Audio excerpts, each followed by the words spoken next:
আসসালামু আলাইকুম, কেমন আছেন?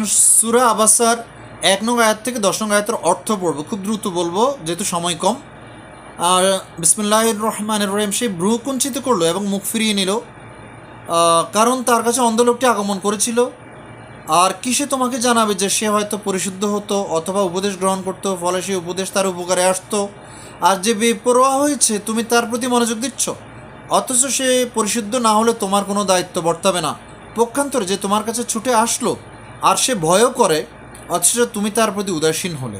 এটা নবী সাল্লাল্লাহু আলাইহি সাল্লামকে বলা হচ্ছে। ওনার কাছে একজন অন্ধ ব্যক্তি এসেছে কিছু নসিহতের জন্য, কিন্তু উনি হয়তো মনোযোগ দেন নাই তখন।